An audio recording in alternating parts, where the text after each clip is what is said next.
오늘 제목을 같이 한번 저희 읽고 말씀을 같이 시작하도록 하겠습니다. 같이 한번 읽도록 하겠습니다. 시작. 빛과 생명이신 예수. 네. 제가 저번 주부터 이제 요한복음을 살피면서 예수님에 관해서 설교할 것이라고 말씀을 드렸는데요. 오늘은 그 두 번째 시간을 같이 갖도록 하겠습니다. 오늘은 요한복음 1장 4절에서 13절 말씀으로 빛과 생명이신 예수라는 제목으로 같이 말씀을 나누겠습니다.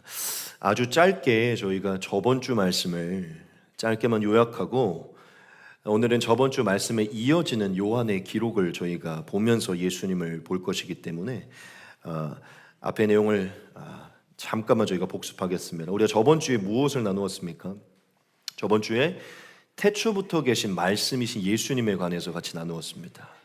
그래서 우리는 예수님이 창조된 분이 아니시며 피조물이 아니시며 영원 전부터 이 세상이 시작되기 전부터 살아계셨고 존재하셨던 분이심을 우리가 보았고, 또한 그분이 참 하나님이시고 참 하나님 그 삼위 하나님이심을 같이 나눴고, 또한 그분이 만물의 창조주임을 같이 나누었습니다. 역시 권사님이 신학생 모드가 있으신 것 같아요. 다 적어놓으시고 다 얘기하셨어요. 지금 처음부터 끝까지 세 가지. 예수님이 만물의 창조주임까지를 저희가 같이 나눴습니다. 오늘은 이제 다음 이어서 요한의 기록을 통해서 뭘 나눌 것이냐면 생명과 빛이 되신 예수님에 대해서 같이 나누려고 합니다.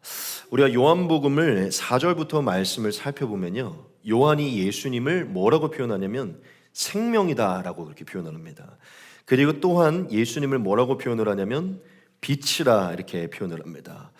그래서 요한이 예수님을 생명과 빛이라 표현을 하는데요, 우리는 오늘 요한이 말하는 이 예수님이 어떤 분이신지 이 부분을 같이, 이 두 가지만을 같이 좀 나누려고 합니다.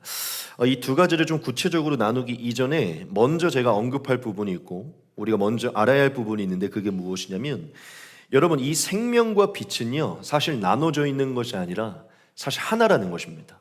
사실 요한이 말한 이 생명과 빛은요 사실 하나인 것이에요. 왜냐하면 우리가 요한의 기록을 통해서 알 수 있는데, 여러분, 생명이 없는 곳에는 절대로 빛이 비출 수 없습니다. 생명이 없는 곳에는요 절대 빛이 존재할 수 없어요. 여러분, 성경이 말하는 빛은 어디서부터 발현되냐면 생명으로부터 발현되는 것입니다.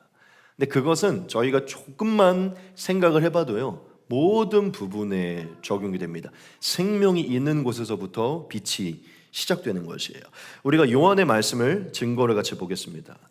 우리가 3절까지 저번 주에 보았고 오늘 4절로 시작되는데요, 이렇게 말하죠. 그 안에 생명이 있었으니 이 생명은 사람들의 빛이라, 이렇게 얘기를 합니다.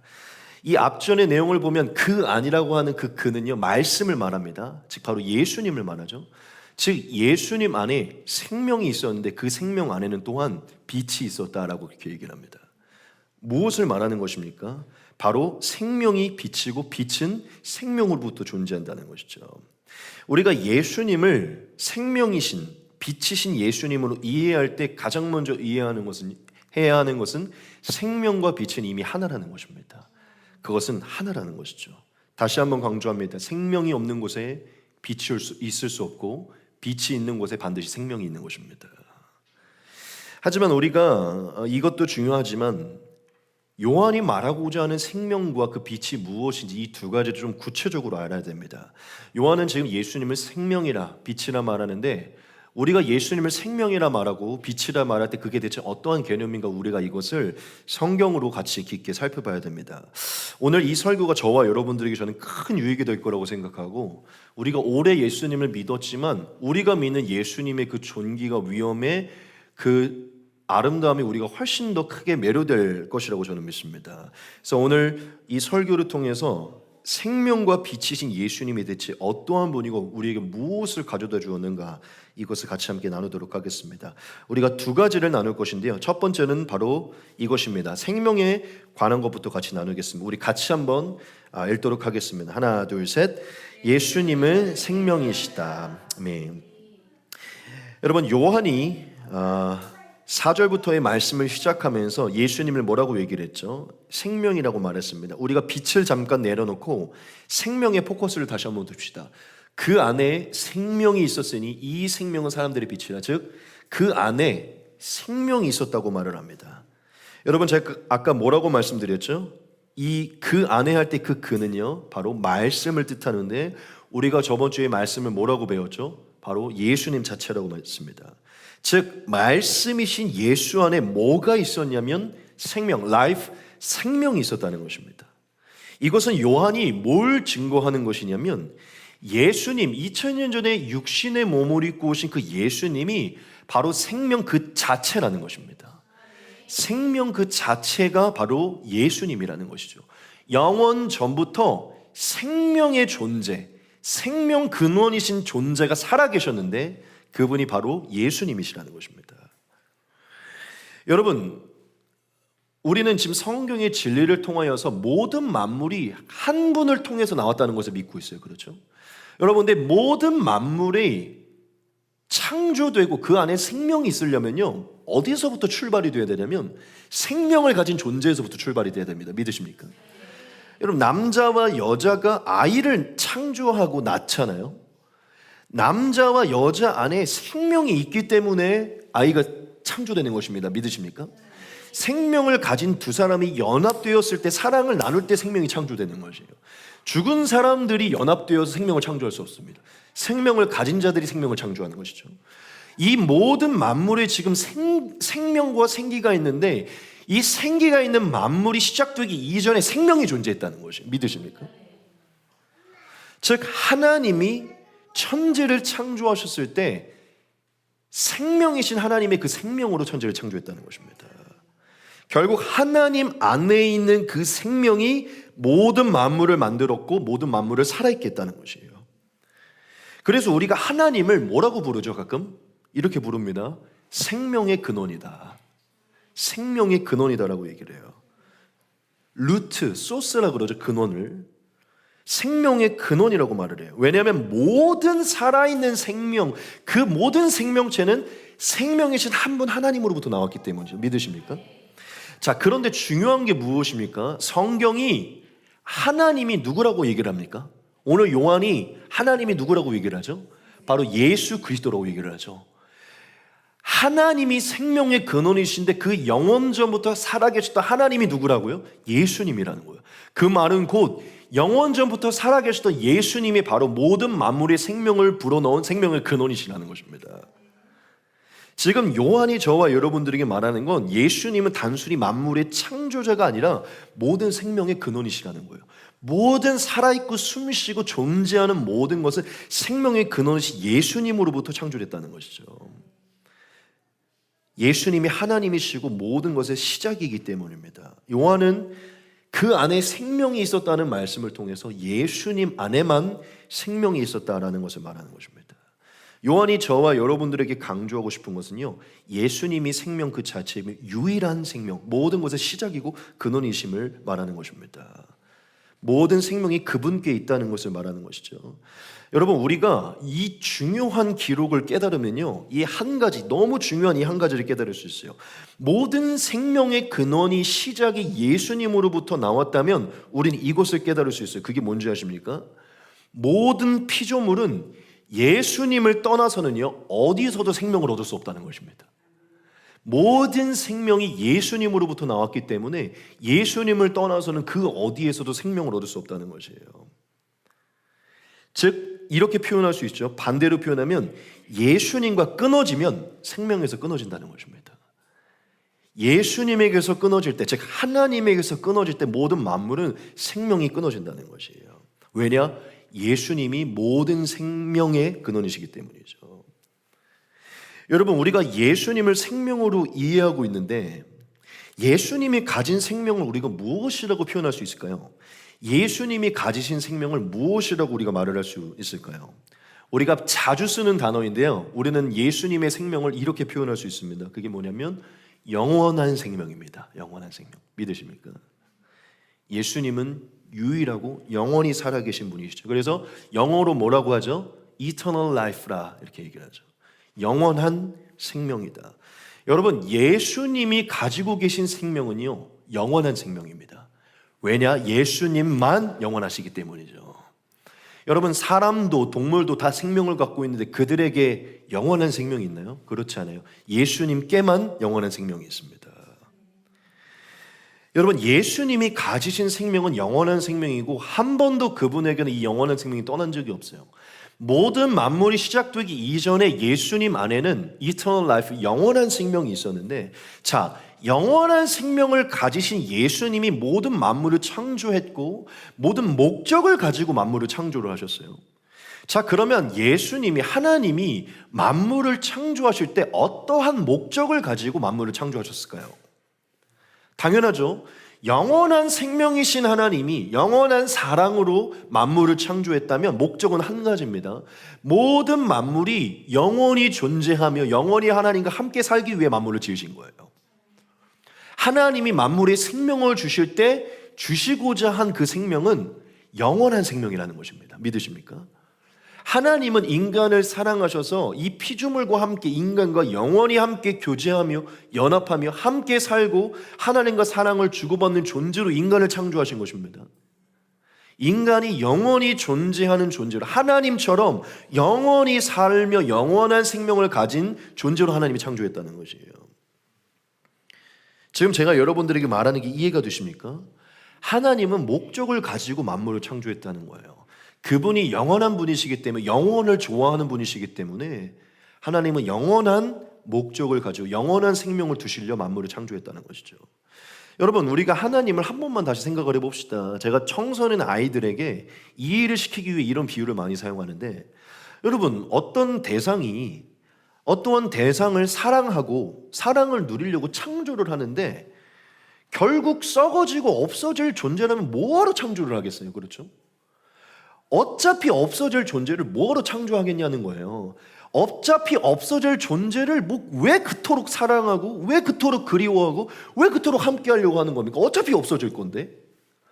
여러분, 굉장히 단순한 얘기인데 여기에 하나님의 의도가 담겨 있어요. 하나님이 인간을 그토록 사랑하셔서 그토록 아들을 내어주기까지 사랑하는 거는요, 영원히 함께하고 싶기 때문입니다. 영원히 함께해야 되기 때문에 그만한 대가를 지불하는 것이에요. 어차피 죽음을 줄 것이고 어차피 썩어지고 어차피 없어질 존재면 굳이 하나님 창조할 필요가 없습니다. 근데 왜 하나님이 그토록 공들여 창조하는 걸까요? 영원히 사랑을 하며 영원히 함께하고 싶기 때문입니다. 여러분, 하나님은 모든 만물과 사람에게 영원을 가지고 창조하신 것이에요.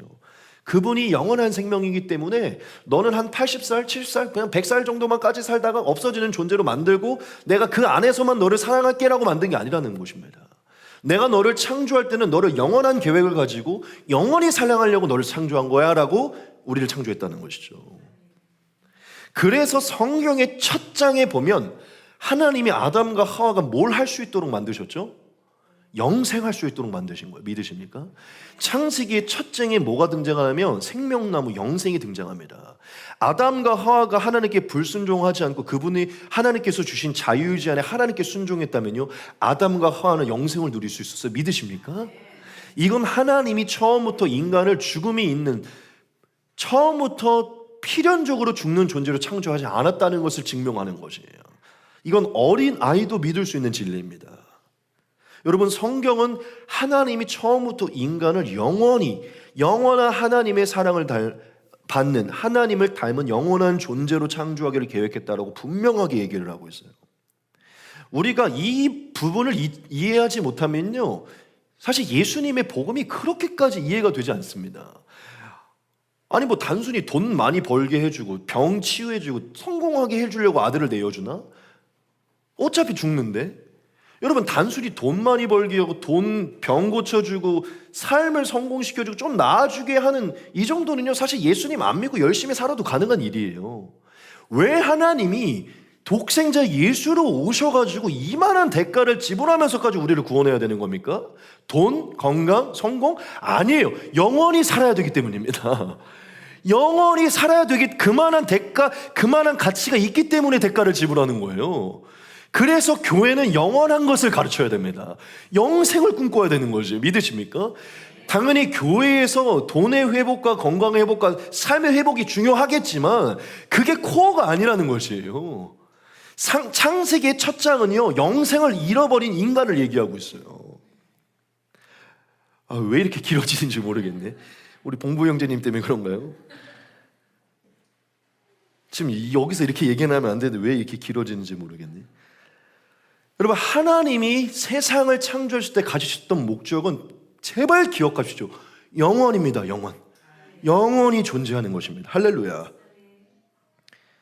하나님은 영원한 생명이셔서 한계 있는 생명을 주시려고 하지 않고 영원한 생명을 가지고 만물도 사람도 그 하나님의 고귀한 영원한 생명을 가지고 그것을 감사하며 살 수 있는 존재, 영원히 존재하는 존재로 창조했다는 것이에요. 그 하나님의 생명 안에서 살 수 있도록 만든 것이죠. 그런데 창세기의 기록이 무엇입니까? 그렇게 하나님은 고귀한 영원한 생명으로 만물과 사람을 창조했는데 사람이 자신의 육신의 정욕과 안목의 정욕과 이생의 자랑에 그 교만에 빠져서 사탄의 꼬임에 넘어가서 하나님께 범죄하게 되고 하나님을 떠났다고 얘기를 해요. 즉 하나님과 분리가 됐다고 얘기를 합니다. 여러분, 하나님과 분리가 됐다는 것은요, 결국 무엇을 뜻하냐면 하나님은 생명이시잖아요. 영원한 생명, eternal life와 끊어졌다는 것을 얘기합니다. 하나님은 처음에 인간이 하나님 안에서 영원한 생명 안에서 영생을 누릴 존재로 만드셨는데 그 하나님을 벅차고 죄로 인해 나간 인간은요, 영원한 생명의 이 감싸있는 은혜 안에서 벗어났다는 것을 얘기해요. 자, 그래서 아담과 하와가 영원한 생명과 끊어져서 얻게 된 저주가 무엇이죠? 죽음입니다. 영원함이라는 단어가 인생에서 사라진 거예요. 여러분, 모든 인류 가운데 영원함이라는 단어가 존재합니까? 모든 시, 노래에서는요, 뭘 외치는 줄 알아요? 영원한 건 없다라고 얘기를 해요. 그게 인문학이고 그게 세상의 특징이에요. 하나님을 모르는 인본주의의 특징은요, 영원함이라는 것을 생각하지 않는다는 것이에요. 근데 성경은요, 영원함부터 얘기를 합니다. 아담과 하와가 하나님에게서 떠나갔을 때 저주가 들어갔는데 그들의 인생에서 더 이상 영원한 것을 묵상할 수 없게 된 것이, 영원이라는 단어 자체가 그들의 인생에 사라진 것입니다. 다르게 표현하면요, 생명과 반대되는 죽음이 들어온 것이고 한계가 들어왔고 끝이 들어왔고 썩음이 들어왔고 멸망이 들어온 거예요. 여러분, 인생이 아무리 아름답다고 해도요, 점점 우리의 삶이 늙어가고 죽어가는, 정말 죽음에 앞둔 사람들의 모습을 보면요, 인생이 아무리 아름답다고 하더라도요, 절대 아름답지 않습니다. 여러분, 죽음은요, 저주예요. 한계가 들어오고 썩어진다는 것은요, 저주로 들어온 것입니다. 당연히 이제 나중에 예수님 안에서, 이따 나오겠지만 예수님 안에서 죽음이 복음이 되어 이제 아름다워진 것 뿐이지, 예수님이 없는 세상의 죽음은요, 완벽한 어둠이에요. 그거는 더 이상 아무런 소망이 없는 것입니다. 여러분, 제가 한 가지 여러분들에게 질문을 던져볼게요. 왜 하나님이 하나님의 말씀에 불순종한 인간에게 죽음의 저주를 내리셨을까요? 그냥 뭐 매를 몇 대 때리시고 그냥 징계 좀 내리시고 영원히 살게 하면 되는데 왜 죽음의 저주를 내리셨을까요? 이유는 분명합니다. 하나예요. 하나님은 그 사건을 통해서 모든 인류에게 가장 정확한, 분명한, 냉정한 메시지를 주고자 하는 것입니다. 그게 뭔지 아십니까? 영원한 생명은 오직 하나님께만 있음을 알게 하기 위함이에요. 인간이 하나님을 떠나서는 절대로 생명을 유지할 수 없음을 하나님이 가르쳐주기 위함입니다. 너무 냉정한 것 같지만 우리는 이 사건을 통해서 하나님 없이는 살 수 없다는 것을 깨닫게 되는 것이에요.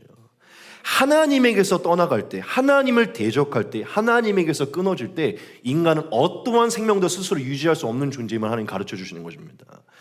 너의 시작은 나로부터 나왔고 네가 존재하는 건 나고 너가 영원히 살 수 있는 것도 내 안에 있을 때다. 이것을 가르쳐 주기 위함이에요.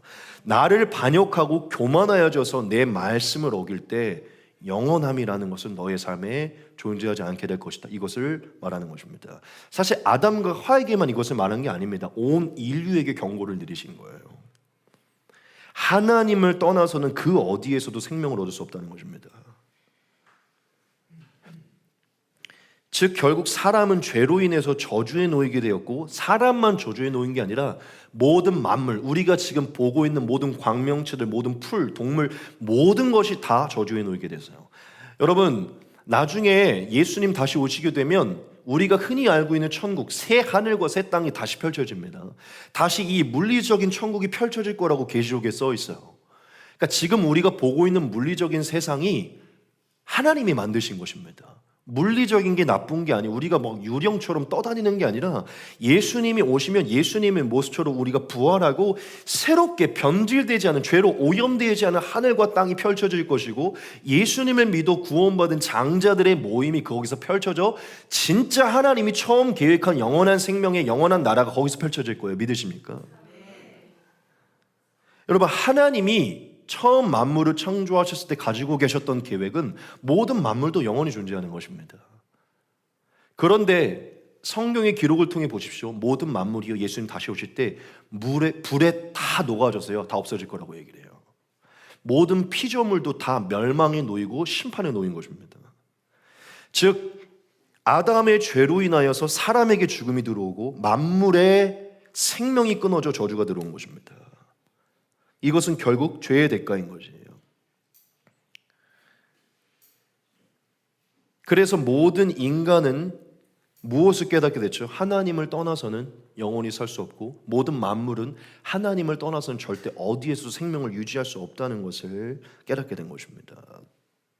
즉 제가 강조했던 게 무엇입니까? 하나님은 영원히 살도록 창조했지만 죄로 인해서 인간과 모든 만물이 이 영원함에서 끊어져 한계 있는 삶, 죽음의 삶으로 전락하게 됐다는 것이에요. 모든 게 공허해지고 허무하게 돌아가게 된 것입니다. 하지만 하나님은 인간을 사랑하셨고 모든 만물을 사랑하셨어요. 사실 더 깊이 들어가면 하나님은 이 모든 것을 아셔서 모든 것을 예비하셨지만, 여하튼 하나님은 아담의 범죄로 인해 죄가 저주에 놓이게 되고, 이 죄의 저주로 인해 죽음의 속박에 놓여서 온갖 죄의 정욕에 놓여서 살아가며 하나님을 깨닫지 못하고 공허와 허무로 돌아가는 이 인간들을 하나님을 불쌍히 여기시고, 하나님이 처음 가지셨던 그 목적을 하나님 포기치 않으시고 이들을 회복시켜 돌이키시려고 하나님은 계획하셨습니다. 그래서 하나님이 이 사랑하신, 영원히 함께 하려고 창조하신 이 사람들을 다시 회복시켜 그들에게 다시금 생명을 얻게 하시려고 하나님이 한 가지 계획하신 것이 있어요. 그게 무엇일까요? 그렇죠? 그게 바로 우리가 믿는 복음인데, 바로 하나님께서 예수 그리스도를 이 땅 위에 보내신 것입니다. 인간의 모든 죄를 용서하시고 그들의 죄를 씻으셔서 그들이 잃어버린 그 생명을 다시 허락하실 그 생명 자체이신 예수님을 이 땅 위에 보내요, 그를 믿는 모든 자들에게 영원한 생명을 다시 허락하고자 예수님을 보내신 것이에요.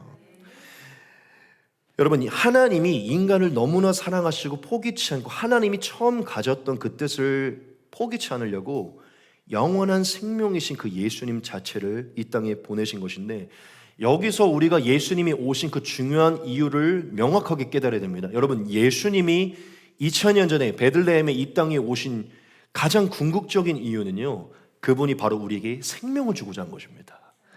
생명을 주고자 한 거죠. 그런데 제가 아까 뭐랬죠? 예수님 안에 있는 생명이 뭐라 그랬습니까? 바로 영원한 생명이죠. 바로 저와 여러분들에게 영원한 생명을 회복시키고 주시고자 찾아오신 것이에요. 제가 저와 여러분들에게 강조하는 게 있는데 그게 뭔지 아십니까? 예수님이 우리에게 영원한 생명을 주시고자 찾아왔다는 것입니다. 제가 왜 이것을 강조하는 줄 압니까? 영원한 생명은 예수님만 주실 수 있기 때문이에요. 주시고자 찾아왔다. 자신 안에 있는 그 영원한 생명을 주시고자 찾아오셨다는 것입니다. 그래서 하나님은 이 땅에 결국 예수님의 모습으로, 독생자 예수의 모습으로 찾아와 주셨고, 그 하나님, 그 예수님이 바로 하나님이시며 영원한 생명 자체이심을 저와 여러분들에게 선포해 주신 것입니다. 그것을 보았던 사도 요한이 바로 저 예수가 영원 전부터 살아있었던, 우리에게 영생을 주시려 시작하셨던 바로 그 하나님이시고 영원한 생명 그 자체이시다라고 저와 여러분들에게 말을 하신 것이에요. 결국 예수님은 저와 여러분들에게 생명을 주시고자 찾아오셨고, 말씀의 기약대로 하나님의 뜻대로 십자가에 달려서 저와 여러분들의 모든 죄를 대속해 주시고, 그 십자가에서 우리의 죄를 대속받은 예수님의 복음을 믿은 자들에게 성령을 주셔서 지각을 깨닫게 하시고 예수님을 영접하게 하심으로 저와 여러분들에게 무엇을 주셨냐? 바로 예수님 안에 있는 값없는 영원한 생명을 다시 허락해 주신 거예요. 죽을 수밖에 없고 그냥 무덤으로, 관 속으로, 그냥 저 흙 속으로 돌아가야만 했고 아무런 소망이 없던 인간에게 영원한 생명이라는 복음을 통해서 영원히 살 수 있는 천국의 복음을 전파하셔 그 생명 자체를 주셔서 저와 여러분들에게 값없는 영생의 은혜를 처음 모습을 회복시켜 주셨다는 것입니다. 제가 여기서 저와 여러분들에게 거듭 강조하고 싶은 게 있어요. 그게 뭐냐면, 여러분, 예수님께서 저와 여러분들에게 주신 영원한 생명은요, 인간이 스스로 얻는 것이 아닙니다. 무슨 얘기냐면 예수님이 우리에게 이렇게 주시는, 넘겨주시는 그런 생명이 아니라는 거예요. 제가 주셨다고 얘기를 하는데 예수님께서 저와 여러분들에게 주시는, 생명을 주시는 방법은요, 딱 한 가지입니다. 그게 뭐냐면 저와 여러분들이 예수님을 영접하여 예수님과 연합하는 것입니다. 영원한 생명 자체이신 그 하나님 안으로 들어가 영원한 생명 그 자체 안에, 그 생명 안에 감춰지는 것, 휩싸이는 것, 그게 바로 하나님이 저와 여러분들에게 주시는 영원한 생명 그 자체예요. 이것을 잘 기억하십시오. 인간은 절대 스스로 불면할 수 있는 생명의 능력을 가질 수 없습니다. 영원한 생명은 오직 한 분 예수님 안에 있습니다. 믿으십니까?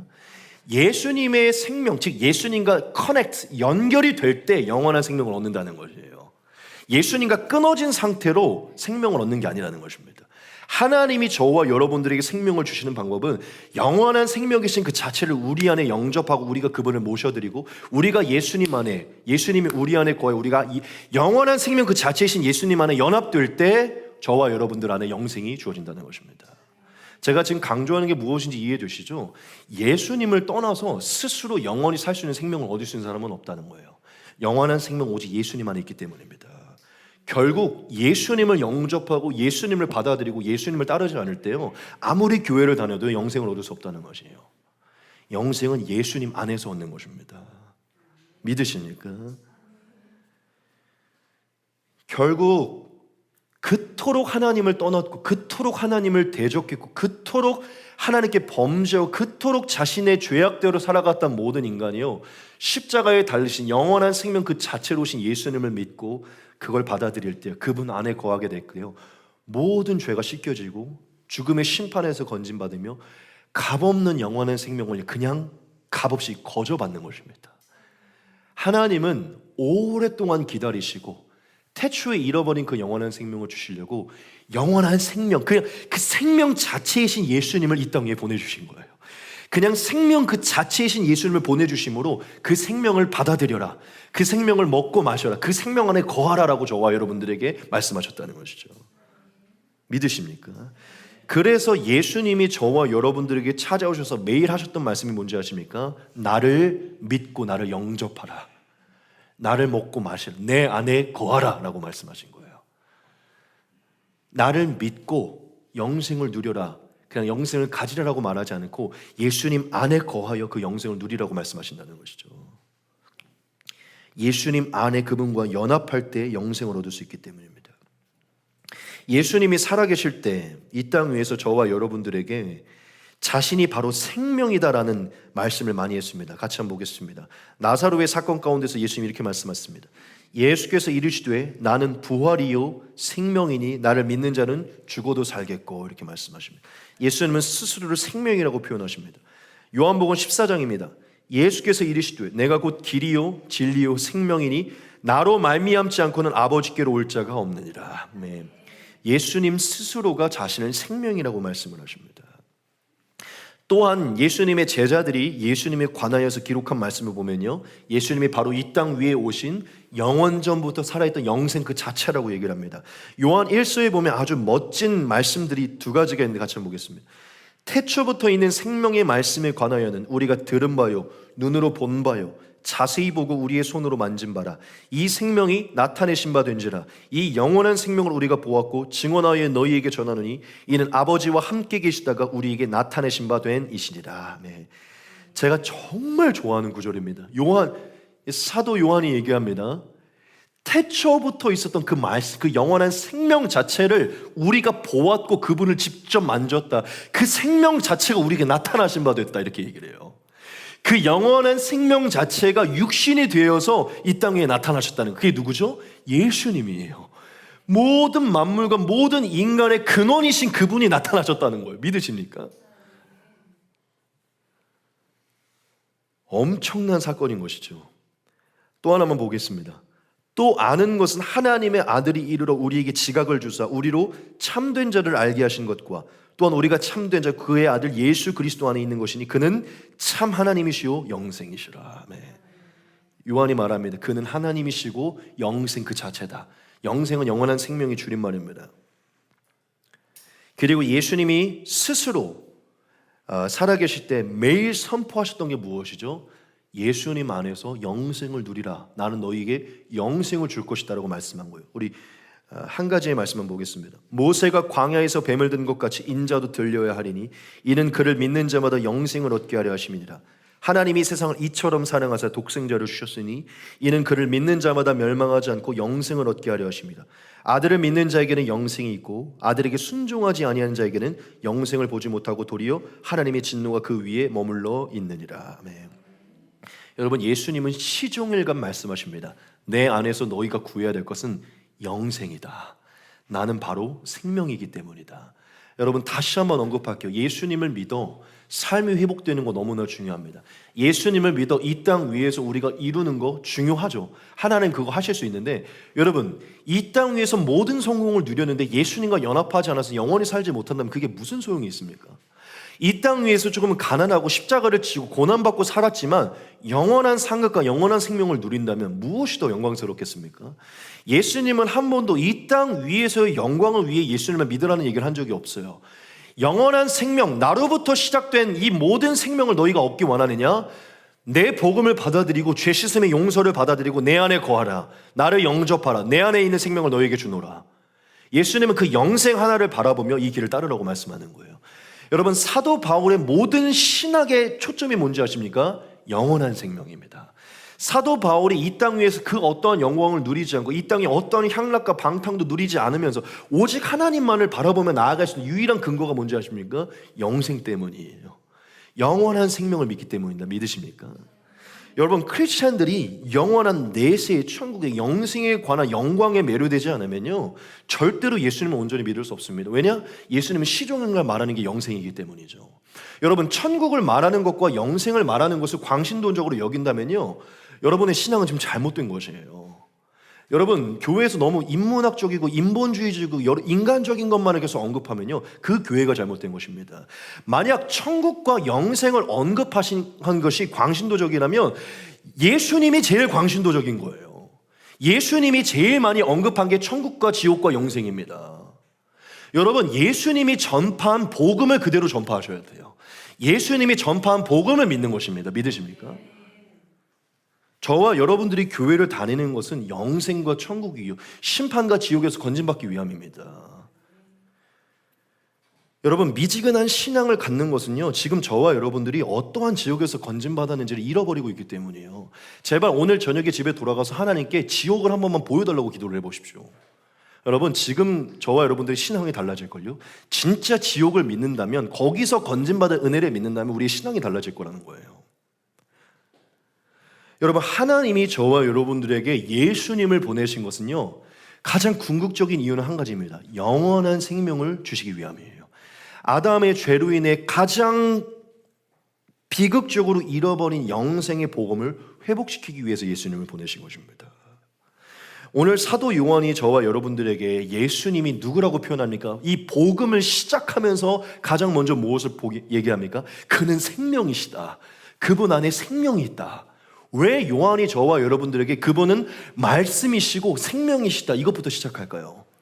어쩌면 만약에 예수님이 하시는 일들이 돈을 많이 벌게 하고 건강을 치유하고 인생을 성공시킬 것이라면 복음을 시작하자마자 돈을 많이 벌게 하고 건강을 주시며 삶을 회복시키는 예수님의 복음이 시작됐다고 처음부터 시작해야 되는데 왜 사도 요한이 그 복음을 시작하면서 예수께서 영원한 생명이라고 말하는 것이죠?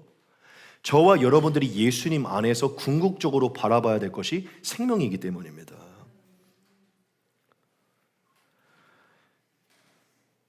여러분, 예수님은 진짜 위대하시고 존귀한 분이세요. 저와 여러분들이 존재하기 전에, 모든 만물이 존재하기 전에 그 모든 만물이 시작되었던 그 모든 핵심, 그 생명이신 그 자체가 육신으로 오신 분이십니다. 그분 안으로 들어가면, 그분께로 돌아가면요, 저와 여러분들이 아담의 저주로 인해 잃어버렸던 그 영원한 생명, 영원한 자유를 얻게 되는 것입니다. 이 복음에 매료될 때 우리가 예수를 왜 믿고 왜 이토록 이 땅에서 예수를 따라야 되는지를 믿게 되는 것이에요.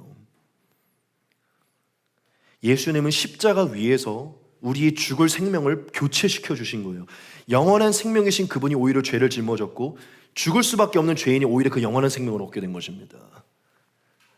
저와 여러분들에게 생명으로 찾아오신 게 바로 예수님이시라는 것이죠. 여러분, 우리가 이 요한의 기록을 통하여서 저와 여러분들이 믿고 있는 예수님을 다시 인식해야 됩니다. 예수님은 누구이십니까? 그분은 하나님이시며 생명의 근원이신 영원한 생명 그 자체이신 분이십니다. 모든 생명의 근원이시고 시작이시고 모든 감추어져 있던 모든 것의 근원이신 분이에요. 모든 시작과 근원이신 분이 저와 여러분들에게 육신의 몸으로 나타나신 것입니다. 그래서 예수님이 영광받기에 합당하신 분이에요. 여러분, 이 세상은요 다 죽음으로, 험으로, 멸망으로 돌아갑니다. 하지만 유일하게 소망을 가질 수 있는 길이 있어요. 유일하게 공허와 썩어짐과 멸망으로 돌아가는 인류 가운데 유일하게 영원한 소망을, 생명을 가져다 있는 유일한 탈출구가 있다는 거예요. 그게 바로 예수님입니다. 예수님을 믿고 예수님께로 돌아가는 것이에요.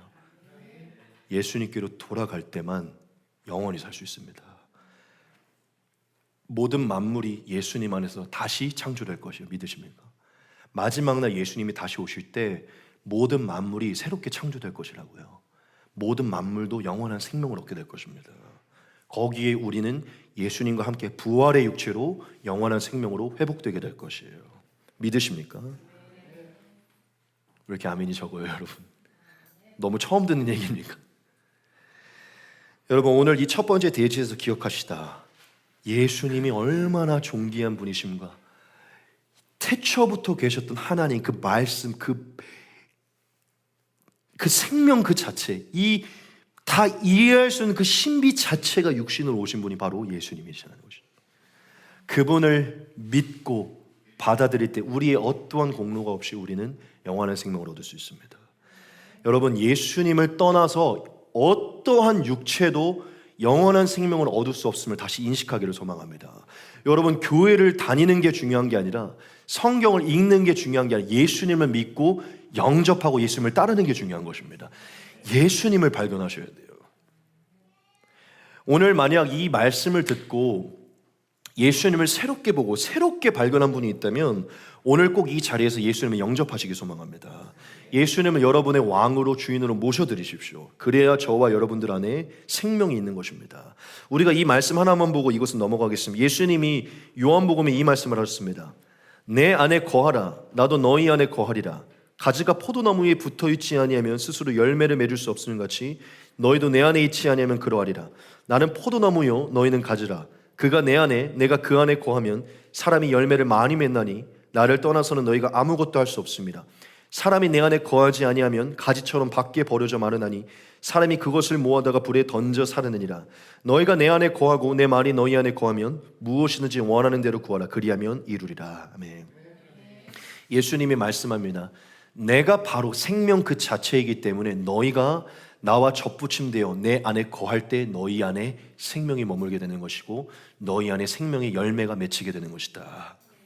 예수님은 스스로를 포도나무로 비유하시면서 예수님 안에는 영생을 이어받아야만 우리 안에 생명이 있음을 말하는 것입니다. 여러분, 영원한 생명이신 예수님 안에 접붙임 받으십시오.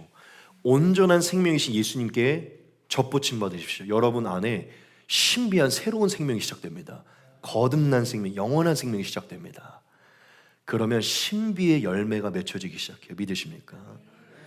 마지막 한 가지만을 더 적용하겠습니다. 여러분, 예수님은 말씀이라 그랬고 이 말씀 안에 생명이 있었다 그랬어요. 그 말은 곧 우리가 예수님 안에 거하여 예수님을 따르는 길은 바로 성경에 기록된 말씀을 따르는 길입니다. 믿으십니까? 말씀 안에 생명이 있는 거예요. 단순히 예수님을 믿는다는 고백이 아니라 예수님의 말씀을 따르는 자체가 영생이라는 것입니다. 그 안에 생명이 있기 때문이죠. 여러분, 영원한 생명이신 자체가 나타나셨으니 그 안에 거하셔서 영생을 누리십시오. 그것을 누리는 길은 그분의 말씀을 따르는 길입니다. 할렐루야. 두 번째입니다. 우리 같이 한번 읽도록 하겠습니다. 시작. 예수님은 빛이시다. 아멘. 남은 시간은 예수님이 빛이시라는 부분을 통해 은혜를 같이 나누겠습니다. 요한이 예수님을 생명이라 말씀하신 이후에 그 뒤에 곧바로 얘기를 합니다. 그게 무엇이냐면 예수님은 바로 빛이시라는 거예요. 우리가 말씀 전체를 다시 한번 보겠습니다. 그 안에 생명이 있었으니 이 생명은 사람들의 빛이라. 빛이 어둠에 비추되 어둠이 깨닫지 못하더라. 하나님께로부터 보내심을 받은 사람이 있으니 그의 이름은 요한이라. 그가 증언하러 왔으니 곧 빛에 대하여 증언하고 모든 사람이 자기로 말미암아 믿게 하려 함이라. 그는 이 빛이 아니요 이 빛에 대하여 증언하러 온 자라. 참빛 곧 세상에 와서 각 사람에게 비추는 빛이 있었나니 그가 세상에 계셨으며 세상은 그로 말미암아 지은 바 되었을 때 세상이 그를 알지 못하였고 자기 땅에 오매 자기 백성이 영접하지 아니하였으나 영접하는 자 곧 그의 이름을 믿는 자들에게는 하나님의 자녀가 되는 권세를 주셨으니. 아멘. 요한이 계속해서 강조하는 게 무엇입니까? 예수님은 빛이셨고 빛으로 이 세상에 오셨다는 것이에요. 여기 보면은 빛으로 왔을 때 많은 이들이 빛을 받아들이기도 했고 받아들이지 못하기도 했다라고 얘기를 합니다. 제일 중요한 게 바로 이 말씀인데요. 예수님이 바로 참 빛이다라고 얘기를 했어요. 참 빛으로 이 세상에 오셨다라고 그렇게 얘기를 합니다. 즉 이 세상에 많은 빛이 있지만 진정하고 유일한 빛이 나타났다라고 그렇게 얘기를 하는 거예요. 여기서 참 빛은요, 완전한 온전한 빛을 말하는 것입니다. 근데 이 빛이 누구이죠? 바로 예수 그리스도를 얘기합니다. 생명 안에 있었던 빛, 참 빛으로 세상에 와서 각 사람에게 비추는 이 빛이 바로 예수님 그 자체라는 것이죠. 바로 모든 사람을 비추는 빛으로 영원전부터 살아계셨던 그 예수님이 빛으로 이 땅 위에 오셨다는 것입니다. 우리가 예수님이 빛이라는 것을 많이 들어봤지만 이게 구체적으로 어떤 의미인지를 잘 모를 때가 있습니다. 제가 오늘 이 부분을 좀 여러분들에게 풀어드릴 것인데, 예수님이 빛이라는 것을 깨닫기 위해서는요, 언제나 그랬던 우리가 창세기로 돌아가야 됩니다. 여러분, 창세기에는 늘 하나님의 의도와 목적이 기록되어 있고 창세기의 하나님의 행위는요, 하나님의 뜻이 담겨 있습니다. 여러분, 질문을 던져보겠습니다. 이건 모두가 맞힐 수 있는 것인데, 태초에 하나님이 가장 먼저 창조하신 것이 무엇이죠? 빛입니다. 이거 모르시면 안 되죠. 하나님이 태초에 가장 먼저 창조한 게 무엇이냐면 빛이에요. 빛. 신기하죠? 빛을 먼저 창조하셨어요. 그 무엇보다 가장 먼저 빛을 창조하셨어요. 여러분, 이것은 계시입니다. 계시. 제가 정말 이거 한 두세 시간 풀고 싶은데 오늘 핵심만 말씀드릴 것인데, 이거는 계시예요. 하나님이 가장 먼저 빛을 창조하셨다는 것은 엄청난 계시입니다. 여러분, 어떠한 계시를 말하는 것이냐면, 여러분, 하나님은 온 세상이 무엇으로부터 시작되기를 원하셨는데 그 무엇이 무엇일까요? 바로 빛입니다. 하나님이 제일 먼저 빛을 창조하셨다는 것은요, 이것을 말하는 것인데, 하나님은 온 세상이 빛으로부터 시작되기를 원하신 것입니다. 빛에서 시작되기를 원하신 거예요. 모든 만물을 창조하기 이전에 가장 먼저 존재케 하신 것이요, 빛입니다. 이것은 바로 모든 시작 가운데 빛이 있기를 원한 것이고, 또한 이것을 말하는 것인데, 모든 만물이 빛 가운데서 살기를 원하신 것입니다. 모든 만물이 빛 가운데서 살기를 원하신 것이에요. 그걸 먼저 창조하셨다는 것이 그것을 증거하는 것입니다. 자, 그러면 물어봅시다. 왜 하나님이 제일 먼저 빛을 창조하셨을까요? 그 이유는 딱 한 가지입니다. 살아계신 유일한 하나님이 바로 빛이신 분이시기 때문이에요. 하나님이 바로 빛이시기 때문에 그 빛 안에서 시작되고 빛 가운데 거하기를 원한 것입니다. 여러분, 요한일서에 보면요, 또 귀한 구절이 있습니다. 사도 요한이 말합니다. 우리가 그에게서 듣고 너희에게 전하는 소식은 이것이니 곧 하나님은 빛이시라. 그에게는 어둠이 조금도 없으시다는 것이니라. 아멘. 여러분, 하나님은 거룩하십니다. 의롭고 깨끗하십니다. 그에게는 죄와 불의와 더러움과 죽음과 사망과 썩어진 이 모든 것이 존재치 않아요. 성경이 말하는 하나님은요, 빛입니다. 그분은 영원 전부터, 모든 게 존재하기 전부터 거하지 못할 거룩한 빛 가운데 계셨던 분이 하나님이세요. 그분에게는 조금의 어둠도 없습니다. 자, 빛이신 하나님이 모든 만물을 창조하실 때 가장 먼저 선포하신 게 뭐냐면 빛이 있을 것이다 라고 말씀하신 거예요. 이게 무엇을 말하는 것입니까? 이것을 뜻하는 것입니다. 결국 모든 만물은 빛이신 자신 안에서 시작되도록 창조하신 것이에요. 빛이신 하나님 안에서 살아가도록 창조하신 것입니다.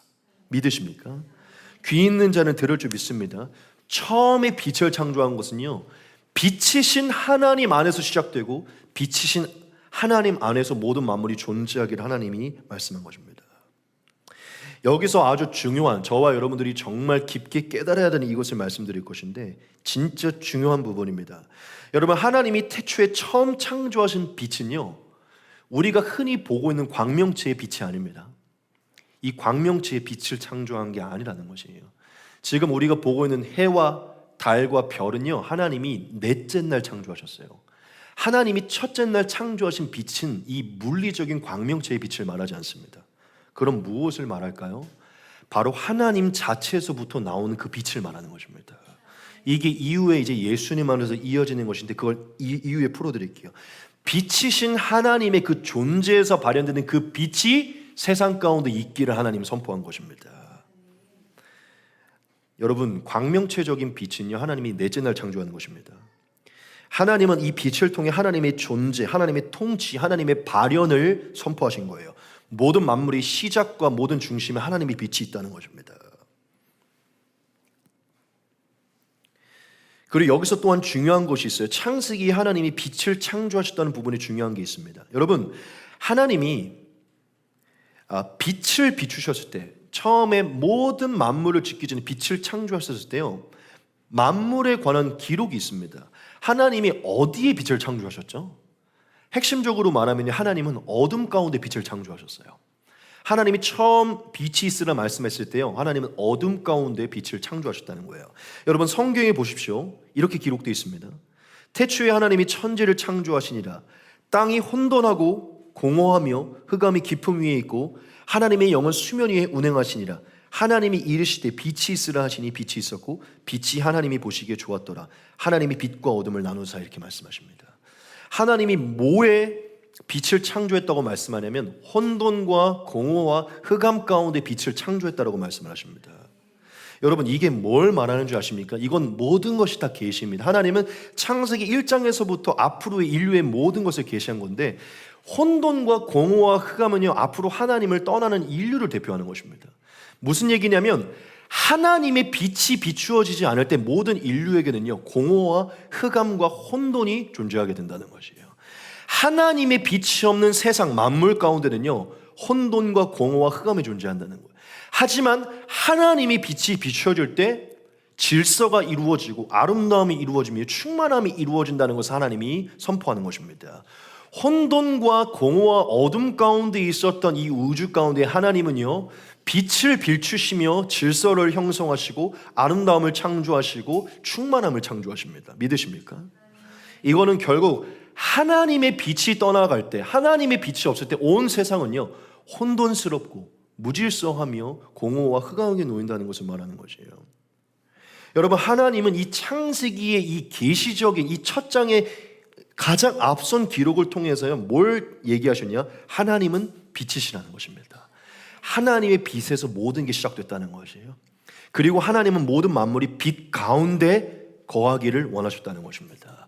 하나님의 빛이 선포될 때 질서가 아름다움과 충만함이 임한다는 거예요. 하나님의 빛이 사라질 때 혼돈과 공허와 흑암이 세상에 가득하게 된다는 것입니다.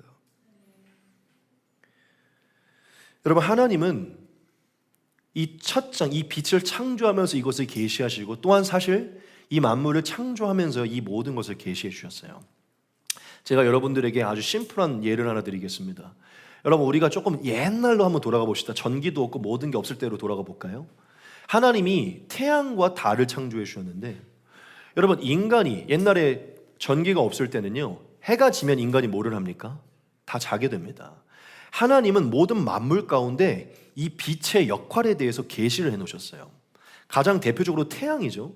여러분, 하나님은요, 인간이 태양이 뜰 때 잠에서 깨도록 만드셨고요, 태양이 뜰 때 일을 하도록 만드셨고요, 태양이 뜰 때 살아갈 수 있도록 만들었어요. 행동하고 살아갈 수 있도록 만들었어요. 이걸 다르게 표현하면 태양이 아니라 빛이 있을 때 깨어나고 살아날 수 있도록 만든 것입니다. 하지만 빛이 사라지고 어둠이, 저녁이 다가오면 인간은 뭘 하냐면요, 모든 행위를 접습니다. 잠자리에 들어가고요, 마치 죽은 사람처럼 잠자리에 눕게 됩니다. 이건 하나님이 창조의 질서를 둔 것인데, 인간은 어둠이 다가올 때는 눈을 감고 어둠에는 죽어야 된다는 것이에요. 지금 이해가 되십니까? 하나님은 모든 만물 가운데 이미 계시를 해놓으셨어요. 빛이 있을 때 인간은 활동하는 존재를 만드셨다는 거예요. 빛 가운데 살도록 만드셨다는 것입니다. 이해되십니까, 현수님님? 해가 질 때, 빛이 사라질 때 인간은요, 눈을 감아야 되는 거예요. 그때는 돌아다녀서는 안 됩니다. 여러분, 제가 재밌는 얘기 하나 해볼까요? 모든 범죄가 거의 대부분 언제 일어나는 줄 아십니까? 밤에 일어납니다. 왜 그럴까요? 빛이 있을 때 거룩함과 의로움과 선함을 행하는 게 사실 인간의 근원이기 때문이에요. 인간은 빛이 사라질 때요, 죄와 어둠과 더러움의 길로 가게 됩니다. 아까 말한 것처럼 혼돈과 공허와 흠악의 길로 가게 된다는 거예요. 사실 하나님은 인간이 처음부터 태양 안에서 살도록, 빛 가운데서 살도록, 이것은 만물 가운데 계시하신 건데요, 인간은 처음부터 태양으로 계시된, 태양을 창조하신 빛의 근원이신 하나님 안에서 살도록 만든 거예요. 하나님이 없는 곳에는 눈을 감아야 되는 것입니다. 믿으십니까? 저는 귀가 있는 분들을 들을 줄 믿습니다. 또한 하나님은 태양이 있을 때 우리가 평안하고 안식과 아름다움 누리게 했어요. 여러분, 어린 아이가요, 해가 있을 때 즐거워하고요, 해가 지면요 두려워하고 불안해합니다. 그건 존재적인 거예요. 그냥 그렇게 지음받은 것입니다. 이제 나중에 컸으니까 밤에 되면 술 먹고 여자 만나러 갑자기 이제 죄가 들어오니까 나중에 이제 밤이 즐거워지는 것이지, 우리는 다 어릴 때 밤을 무서워했어요. 왠지 아십니까? 밤은요 불안하고 두려움의 존재이기 때문이에요. 그건 어둠의 권세와 상징되는 존재이기 때문입니다. 저와 여러분들은 낯의 존재들이고 태양의 존재들이고 빛의 존재들인 것입니다. 결국 하나님은 저와 여러분들에게 창세기와 모든 만물을 통해서 처음부터 강조한 것은 인간은 빛 가운데 살아야 된다는 것입니다. 빛 가운데 살아갈 때 온전히 살아갈 수 있다는 거예요. 전할 게 많지만 빨리 좀 스킵하겠습니다. 하지만 결국 창세기 기록이 뭘 얘기합니까? 반복되지만 인간이 하나님을 떠난 것이에요. 모든 우리의 생각과 마음과 영혼 존재 자체를 밝혀주시는 하나님의 빛을 인간은 떠난 것입니다. 빛, 우리의 모든 것을 드러내게 하시고 온전케 하시는 그 빛을 우리가 떠나갔을 때 인간은 사탄에게, 어둠의 권세로 들어가 온갖 어둠에 들어가요, 지각이 어두워지고 눈과 귀와 마음이 어두워지고 우리의 삶의 모든 게 어두워진 거야. 그래서 우리의 삶에 하나님을 지각하는 눈이 사라지고 온전한 생각과 마음을 분별하는 게 사라지고 어떻게 살아가야 되면 무엇을 위해 모든 것이 어두워진 것입니다. 하나님의 빛 안에 있을 때 우리는 모든 하나님의 지각과 이 삶에 대한 진리를 깨달을 수 있었지만, 하나님을 떠난 인류는 모든 어둠, 무지 속에, 우매 속에 살아가 온갖 죄악만을 범하며 살아간 것이죠. 아무것도 깨닫지 못하니까요, 그냥 내가 보이는 대로, 들리는 대로, 느껴지는 대로, 하고 싶은 대로, 정욕대로 살아가게 된 것이에요.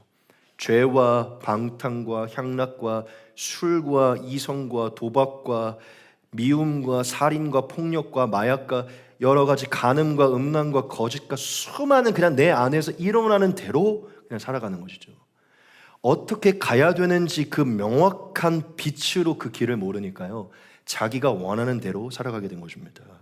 그래서 결국 다 하나님의 빛을 떠나 멋대로 살아가게 되고 지옥에 떨어지게 된 것이죠. 하지만 하나님은 거듭 반복하지만 저와 여러분들을 사랑하시고 저와 여러분들을 원래의 모습으로 회복시키기 위해서 하나님은 저와 여러분들을 끝까지 포기치 않으시고 예수님을 계시하시고 예언하시고 예수님을 보내주신 것입니다. 예수님을 보내셨을 때 영원한 생명으로도 보내셨지만 하나님은 예수님을 빛이라고 표현하셨어요. 왜 빛이라고 표현하셨을까요? 인간이 빛이 사라져 우매와 무지의 길로 걸어감을 하나님이 알고 계셨기 때문에 인간의 모든 우매하고 무지해진 그 모든 지성과 영성과 모든 것을 새롭게 할 완전한 빛을 비추시려고 하나님이 계획을 하신 것입니다.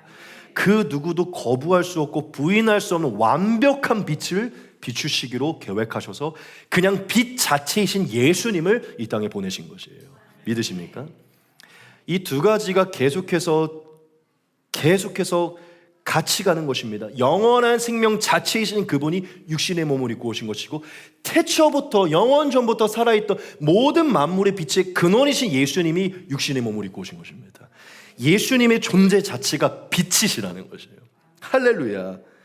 하나님은 모든 만물 가운데, 하나님을 떠나 어둠 가운데 놓여있던 그 세상 가운데 2000년 전에 그 이스라엘 땅에 진짜 광대한 빛을, 우주를 밝히는 빛을 비추셨는데 예수님을 통해 비추신 것입니다. 예수님이 이 땅에 태어났을 때부터 이 땅에 뭐가 시작됐냐면 빛이 시작된 것이에요. 여러분 거기 어디죠? 해 뜨는 곳 어디죠? 정동진. 거기 가보신 적 있으시죠?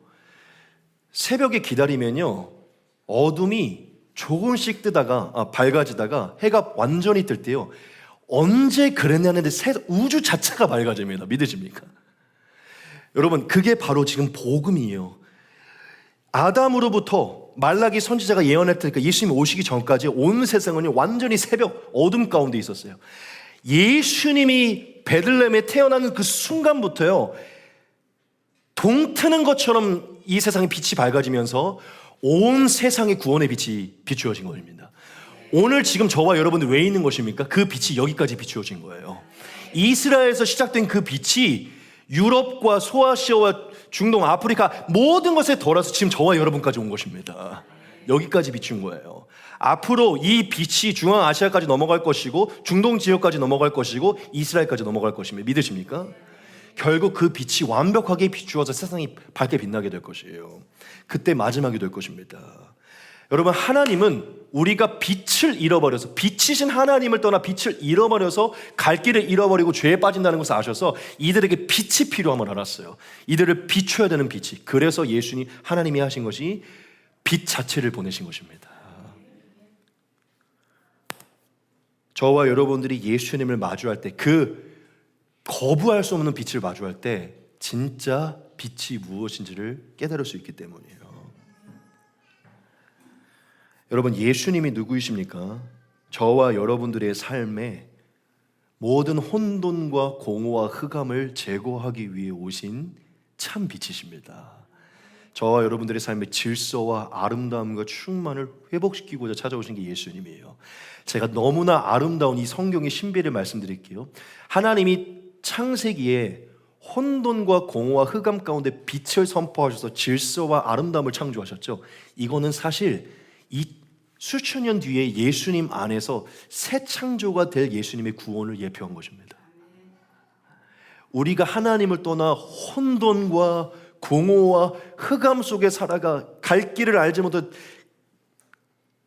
제 길로 가는 양과 같이 살아가는 우리에게, 무지 가운데 있는 우리에게 참 빛을 비추어, 빛이 있으라 하신 그 빛을 예수님으로 비추어 우리의 삶의 새 창조를 시작하신 그 하나님의 역사, 그것을 요한이 저와 여러분들에게 풀어준 거예요. 너무 신기한 게 뭔지 아십니까? 창세기 1장부터 1장 1절 4절 말씀을 보면요, 빛에 관한 말씀이에요. 요한복음 1장 1절에서 4절 말씀을 보면요, 빛에 관한 말씀입니다. 이게 예수님의 계시라는 것입니다. 하나님은 창세기부터 저와 여러분들에게 예수님의 빛으로 우리의 심령의 혼돈을 제거하실 것을 계시하신 것이고, 그 말씀 그대로 창세기 때 영원 전부터 존재했던 그 빛의 그 장본인으로 예수님이 찾아오신 것이에요. 할렐루야. 그래서 저와 여러분들이 믿는 예수님이 위대하시고 존귀하시고 광대한 것입니다. 그분은 빛 자체이시고 모든 빛의 근원이시고 모든 것을 살아있게 하고 드러내시고 존재있게 하신 그 빛, 그 자체이신 분이신 거예요. 그분 안에는 모든 선명한 감추어져 있던 모든 것이 드러나는 것입니다. 예수님은 이 땅에 오셔서 모든 어둠을 제거하시고 모든 것을 비추신 것이에요. 태초의 모습으로 저와 여러분들을 회복시켜 주신 것입니다. 제가 아주 큰 틀에서 예수님을 빛으로 말씀드렸는데 길지 않게 하겠습니다. 아주 짧고 굵게 그 예수님의 빛의 역할을 조금만 더 구체적으로 말씀을 드리겠습니다. 그래야 예수님이 저와 여러분들을 회복시켜준 그 빛을 정확하게 이해할 수 있기 때문이에요. 여러분, 빛은 어떠한 역할을 합니까? 빛은요, 드러내는 역할을 합니다. 믿으십니까? 감추어져 있던 것을 드러내게 해요. 여러분, 예수님이 저와 여러분들에게 비추신 첫 번째 빛이 뭔지 아십니까? 감추어져 있던 하나님의 빛을 비추신 것입니다. 우리는 예수님을 보면 하나님이 어떠한 분이신지를 볼 수 있게 돼요. 드디어 보게 된 것입니다. 감추어져 있던, 창세 때 빛이 있으리라 말씀하셨던 그 말씀을 선포하셨던 그 본인이 누구인지를 예수님을 통해 드러난 것이에요. 믿으십니까? 우리는 예수님을 통해 하나님이 어떠한 분이시고 우리를 얼마나 사랑하시고 얼마나 함께하기 원하시는지를 드디어 발견하게 된 것입니다. 드러난 것이에요. 믿으십니까? 그리고 저와 여러분 또한 뭐가 드러났습니까? 그분의 거룩하고 의로운 삶을 통해 우리가 얼마나 죄인인지를 드러나게 된 것입니다. 발견하게 된 것이에요. 우리가 얼마나 어그러지고 하나님과 다른 모습을 하고 있는지가 드러나게 된 것이에요. 그 빛이 비추어지니 우리 뭐 그렇게까지 큰 죄에 범했나요? 뭐 그렇게까지 잘못 살았나요? 열심히 살아왔잖아요. 하지만 예수님의 모습, 완전한 빛 앞에 나를 비추었을 때 우리는 죄인인 것입니다. 내가 의로운 줄 알았지만 예수님의 빛 앞에 내가 죄인인 것이 드러나는 것입니다. 또한 예수님은 무엇을 드러내 주셨습니까? 감추어져 있던 모든 진리를 드러내 주셨어요. 마지막 날 심판이 있고 지옥과 천국이 있으며 저와 여러분들이 하나님은 성령을 보내주시기 원하시며 회복시키기 원하시며 우리의 삶을 향한 하나님의 계획과 그 영원한 상급이 무엇인지 그 감추어진 모든 것을 드러내 주셨습니다. 복음을 통해서 감추어진 모든 빛을 드러내 주셨다는 것이죠. 믿으십니까? 예수님은 그분의 빛으로 모든 것을 드러내 주셨어요. 또한 빛의 역할이 무엇입니까? 온전한 선택과 행동을 하게 하는 게 빛의 역할입니다. 여러분, 빛이 없으면 어떤 것이든 온전하게 선택할 수 없고 온전하게 행동할 수 없어요. 여러분, 제가 주일날 아침에 늘 한 5시 반 이때쯤 일어나거든요. 더 일찍 일어나면 4시 반에도 일어나요. 왜냐하면 이 설교문을 만약에 마무리가 안 된 게 있으면 마무리도 하고 설교문을 읽고 기도하는 시간을 갖고 아침에 여기를 준비하느냐고 일찍 일어나요, 새벽에. 그러면 항상 이제 한나 사모님은 자고 있어요. 그럼 이제 불을 켜면 깨게 되니까 또 특별히 불을 켜는 걸 싫어해요. 그럼 제가 늘 하게 되는 게 뭐냐면 이 찌푸러진 눈을 이제 뜨면서 안 보이는 걸 가지고 제 핸드폰을 찾아요. 제 핸드폰을 찾아가고 핸드폰 플래시를 켜가지고 이렇게 합니다. 그래서 화장실 불을 켜고 제 옷이 어디 있나, 뭐 그게 팬티든 뭐든지 다 어디 있는지를 이걸로 해요. 그리고 가다가 바닥에 뭐가 있는지.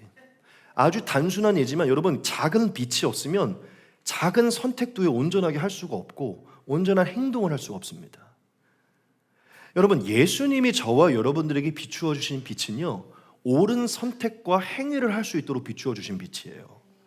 우리는 어떤 생각을 가지고 어떠한 마음을 가지고 어떠한 선택과 어떤 행동을 해야 될지를 늘 고민하며 삽니다. 왜냐? 내 안에 욕심과 이기적인 마음이 있기 때문이죠. 내 정욕, 죄를 범하고 싶은 마음이 있기.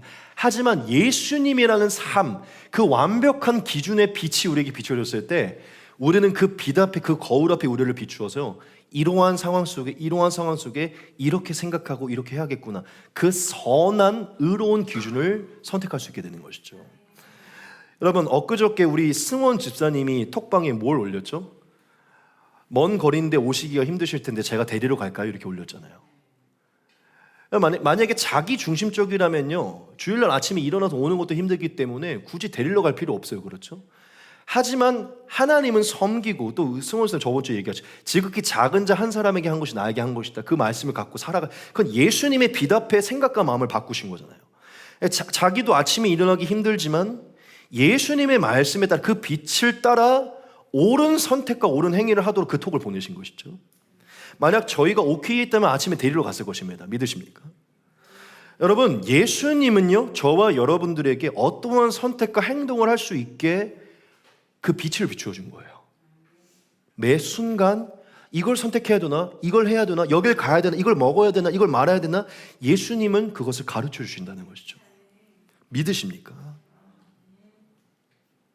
저와 여러분들에게 이제 기준이 생긴 거예요. 빛의 기준이 생긴 것입니다. 마지막 세 번째, 저와 여러분들, 빛은요, 길을 안내하는 역할을 합니다. 그렇죠, 길. 여러분, 빛은 길을 안내하는 역할을 해요. 예수님은 저와 여러분들에게 길을 안내하는 빛으로 오신 것입니다.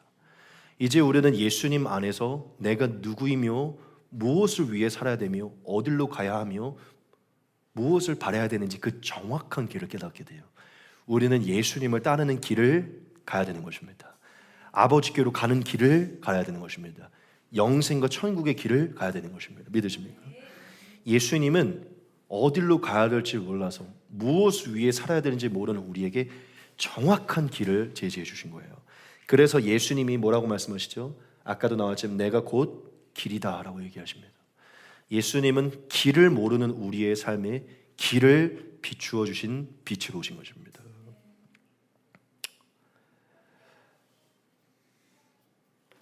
여러분, 예수님은 드러나게 하시고 옳은 선택과 행위를 하게 하시며 길을 비추시는 빛으로 저와 여러분들이 오신 것입니다. 마지막 한 가지만 전하겠습니다. 오늘 말씀에 보면요, 예수님 그 참된 빛이 세상을 비추려는 빛이 왔는데 어둠이 깨닫지 못했대요. 또한 세상이 그를 알지 못하였고 영접하지 아니하였대요. 이게 무슨 기록인지 아십니까? 이 세상을 거룩하고 의로운 길로 인도하려는 참 빛이 나타나는데 모든 사람들의 마음이 완악하여서 그 빛 가운데 있기를 싫어하여서 예수님을 거부했다는 것을 말하는 것입니다. 우리를 참된 생명의 길로 인도하는 예수님의 빛이 나타나는데 사람들은 어둠이 좋아서 죄 안에 있기를 원해서 그 빛을 거부했다는 것을 말하는 거예요.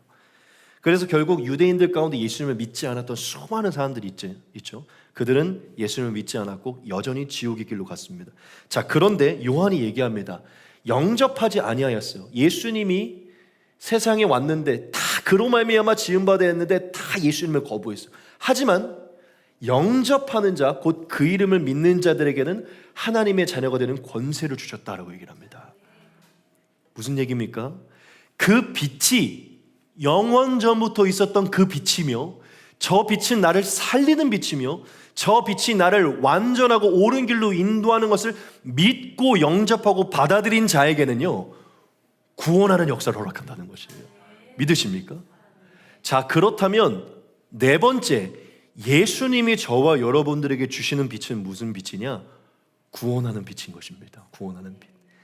하나님의 자녀로 변화시키는 빛이라는 것입니다. 믿으십니까? 예수님은 저와 여러분들이 구원의 빛을 주신 거예요.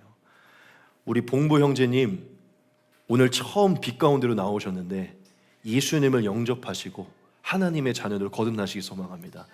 그 삶에 빛이 비추기 소망합니다. 여러분, 예수님은 모든 인류를 자신의 빛으로 초청하여 그 빛 가운데 거하여 구원하시려고 저와 여러분들이 오신 것입니다. 결국 예수님은 저와 여러분들의 모든 것을 드러내시고 밝히시는 빛이시고 진정한 참빛인 것이죠. 이 한마디만 전하고 이제 마치겠습니다. 여러분, 이 세상에는요 많은 종류, 여러 가지 종류의 빛이 있어요. 여기에도 지금 빛이 있잖아요. 저 벽을 비추는 빛, 저를 비추는 빛, 요거를 비추는 빛, 여러 가지 종류의 빛이 있어요. 밖에 나가면 태양도 있고 달도 있고. 그런데 정말 중요합니다. 인간의 영혼을 비추는 빛은 딱 한 가지밖에 없습니다. 그게 뭔지 아십니까? 예수 그리스도이십니다. 물리적인 어떠한 것을 비출 수 있는 빛은 많지만요, 영혼을 비출 수 있는 빛은 딱 하나예요. 예수 그리스도이십니다. 그분의 말씀의 빛입니다. 할렐루야. 결국 하나님은 저와 여러분들의 영혼을 살리는 그 빛으로 찾아오신 것이에요. 예수님의 빛이 모든 각 사람에게, 참 너무 멋진 말이죠. 각 사람에게 비추는 빛이 있었다. 지금 우리 여기 앉아있는 모든 분들에게 예수님의 그 광대한 빛이 비추어져 이곳에 있는 것입니다. 예수님은 빛이십니다. 여러분, 예수님만이 참 빛이심을 오늘 깨달으시기 바랍니다. 예수님 말씀하십니다. 예수께서 또 말씀하여 이르시되 나는 세상의 빛이니 나를 따르는 자는 어둠에 다니지 아니하고 생명의 빛을 얻으리라. 내가 세상에 있는 동안에는 세상의 빛이로라. 아멘. 여러분, 예수님만이 참 빛이십니다. 빛이 여러분들에게 비추어졌다면 반응하십시오. 그 빛으로 나아가시기 바랍니다. 여러분, 제가 아까 말씀드렸죠. 말씀이 빛입니다. 예수님이 말씀이기 때문에 늘 빛 가운데로 걸어가기 원한다면 말씀을 묵상하십시오. 말씀이 생명이며 빛인 것입니다.